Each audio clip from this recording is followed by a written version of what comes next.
Hey, so it has been ages since we talked about irregular verbs.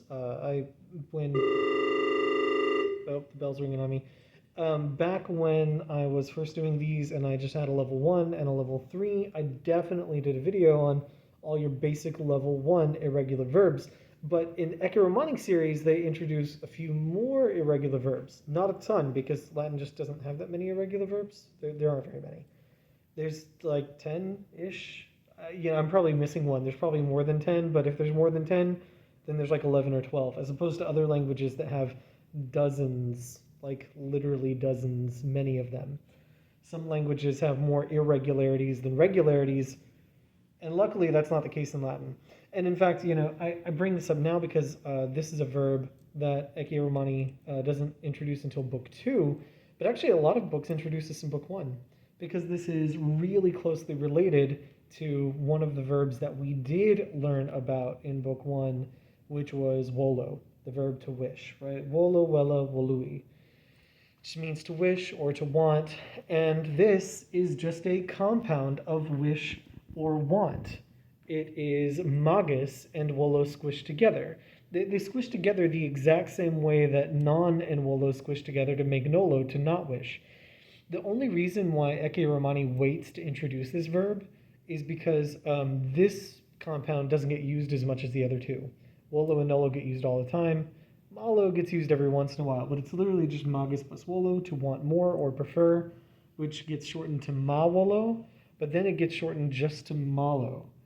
Now, if you know your forms of volo pretty well, this one's not hard to add. The only tricky bit at all, really, is knowing how much to contract. If it's a form of volo that started with VO, then it's simple. You're going to replace the VO with an MA. Volo becomes malo, volumus becomes malamus, and, oh, hold on, I have my underline in the wrong spot here.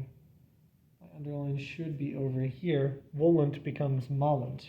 Hold on, I'm going to fix my mistake. And I'm not even going to stop my video. I'm just going to keep going, which means there's also going to be this awkward moment where you guys get to see that I'm masked because there's another person in the room with me. Oh my gosh. I don't even know if I got Nora in frame. Nora, say hi to everybody real quick. There we go. Now you know it's real. That's why I'm masked. Anyway, there we go. Got my underlines fixed. So, malo, malamus, malunt, just a replacing volo, volumus, and volant. Anywhere, though, where volo did not start with VO, where it had those stem changes that make it irregular, it's not going to contract as much. I mean, there's still not a GIS on it, but you're going to get the full form of volo with the ma added in front. So wis turns into mawis, volt turns into mawult, vultus turns into mawultus. All right. Now, I'm not going to get into the other tenses. I'm not going to get into the other forms because it's not really irregular in the other forms, right? Just like volo and nolo, if you were to do it in the imperfect or the future, you just pretend like it's a third conjugation verb. Do it just like a third conjugation, you'll be fine.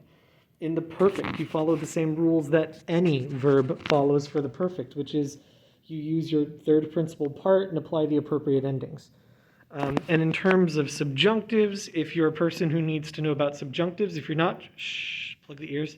But if you're a person who needs to know about subjunctives, then you're just going to do the same things that you would do with volo and nolo anyway, all right? Which I'm going to put up a separate video about that, unless you're watching this in the future, and I already have.